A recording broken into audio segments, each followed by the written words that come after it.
Okay, let's go ahead and do this. So we finished 5.1.2 yesterday, so we can just start on 5.1.3 group lesson.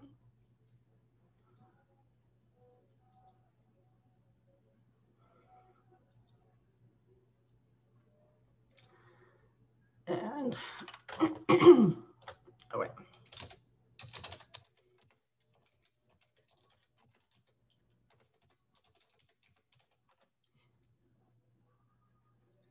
Okay, so we'll watch this video again, and I have kept the heights for us so that we can just copy them down. So let me click play on this YouTube video.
Okay, so let's go back over here to this and fill out the table with these numbers.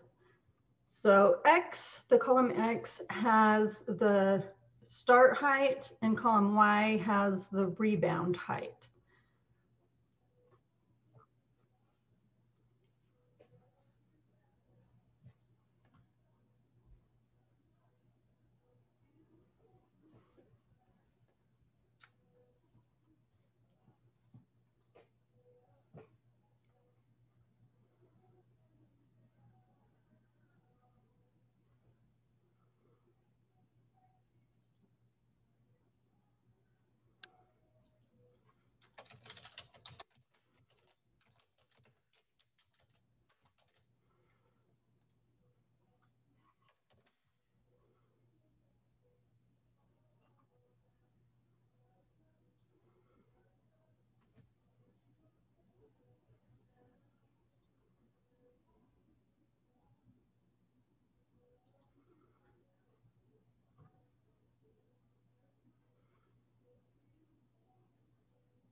Okay, so are you ready for me to go on to the next page?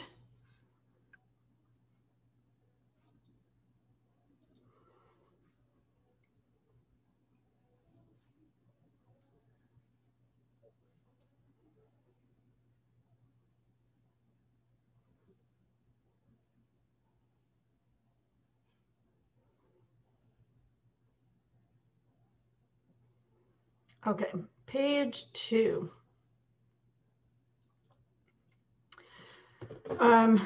Graph your predicted rebound heights. Should your graph be discrete or continuous? How can you tell? Okay, so if we were to think about our graph could be a continuous graph because your start height and your rebound height can be a fraction.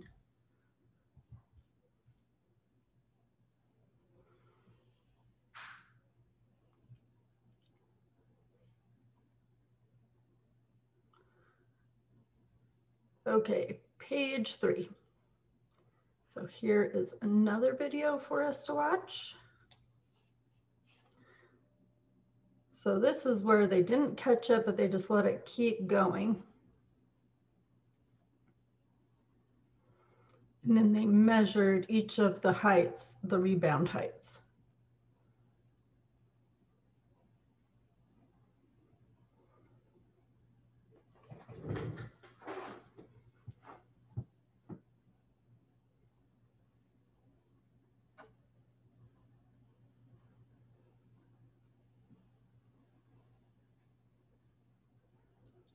Okay, so this table is the different heights. So X is which bounce it was, and Y is the height of the bounce. So 0 means it started at 36, and the first height was 22.25, then 13, then 5, or 13, then 8, then 5, then 3. And then we just kind of graphed it.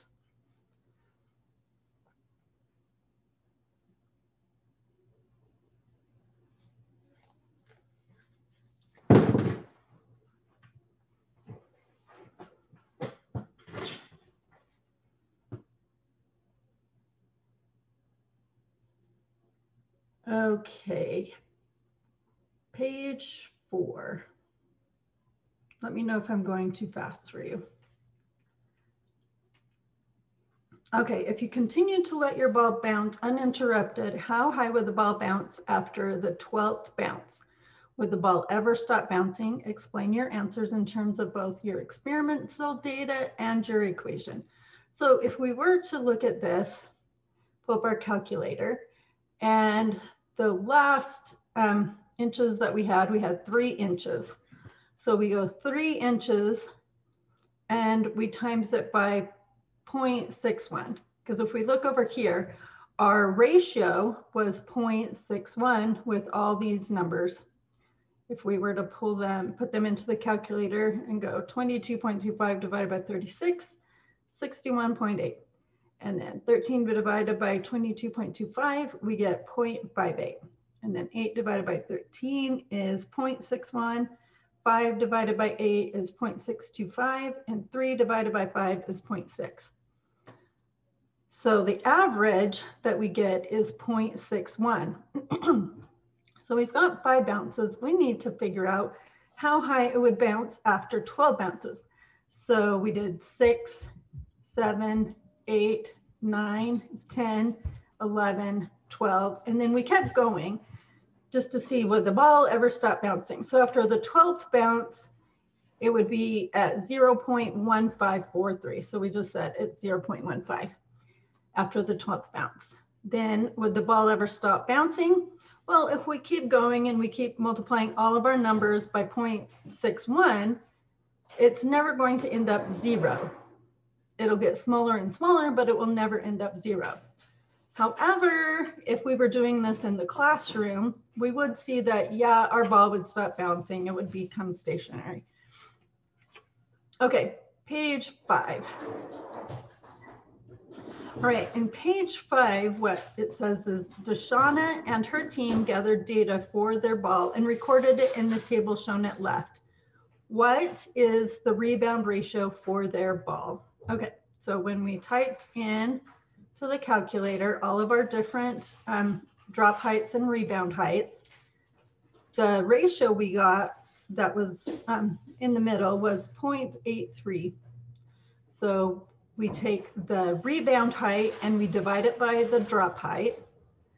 Rebound height divided by drop height, and then rebound height divided by drop height. And as you can see, we've got 0.826, 0.842, 0.8333, 0.83, 0.8363, 0.825. So we decided 0.83 is pretty close.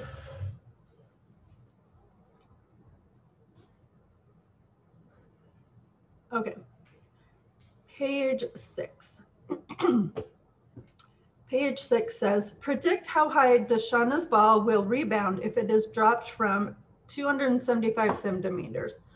Look at the the precision of Dashauna's measurements in the table, round your calculation to a reasonable number of decimal places. So as you look in the table, she doesn't have any decimal places, right? So what we can do is we can put it into our calculator, 275, multiply it by 0.83, which is our ratio, and we get 228.25. Since Dashauna didn't put any decimals in her table, we're just going to put 228 centimeters.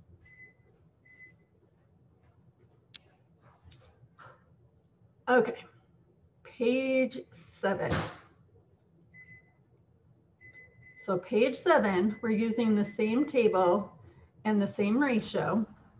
This time it says, suppose the ball is dropped and you notice that its rebound height is 60 centimeters.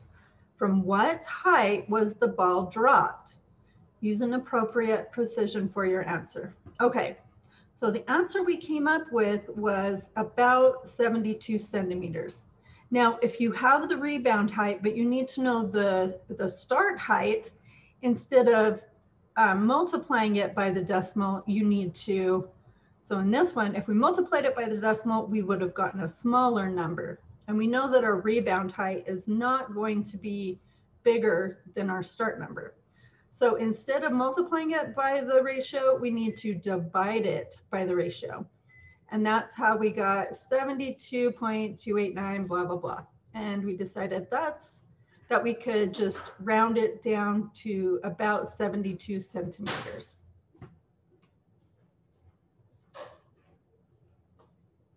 Okay, page 8.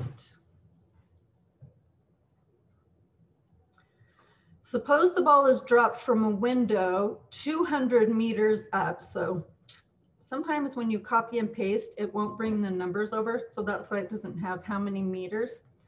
So 200 meters is what it started out as. And if we were to predict the height, we would take 200 meters and we would multiply it by 0.83. And when we do that, we get 166 meters. So about 166 meters will be the rebound height.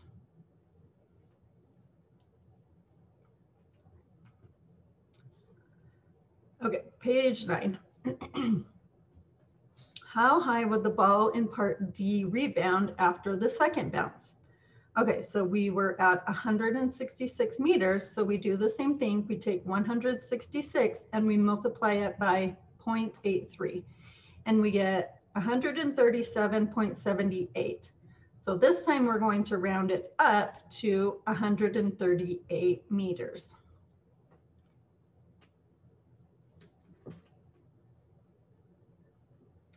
Okay, page 10.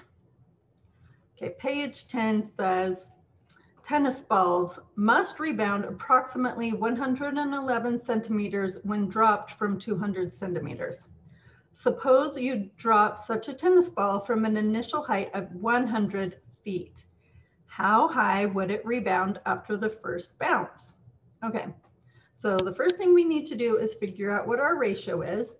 So we take 111 and we divide it by 200. That gives us 0.555. Then we take that number and we multiply it by 100. So 100 times 0.555 is 55.5. So for part A, it says, how high would it rebound after the first bounce? It would rebound 55.5 feet. Then we need to figure out how high it would bounce after the second bounce. So we take our 55.5 and we multiply it by decimal 555, and we get 30.8025. So we're going to say that rebounded about 30.8 feet.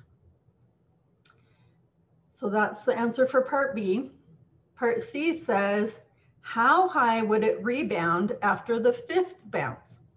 So we've got to figure out what the fourth bounce would be,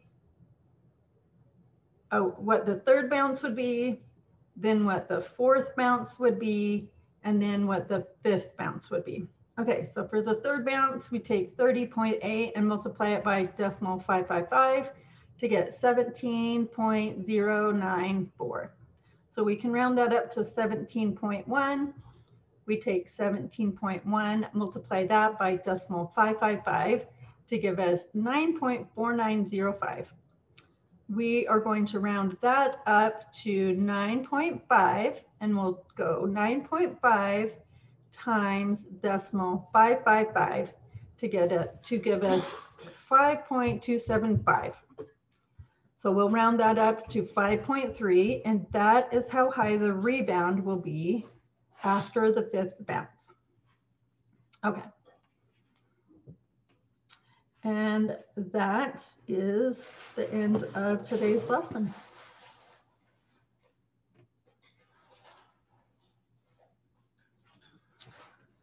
Okay, do you have any questions? All right, then I guess we are done for today, and I will see you tomorrow.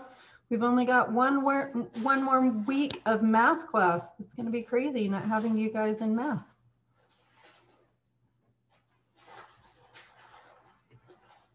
I know, crazy, crazy. Okay, so let me know if you need any help with anything. I am sending out the emails of things that are missing. I think I'm still on second hour on my emails, but I'll get some more sent out this afternoon.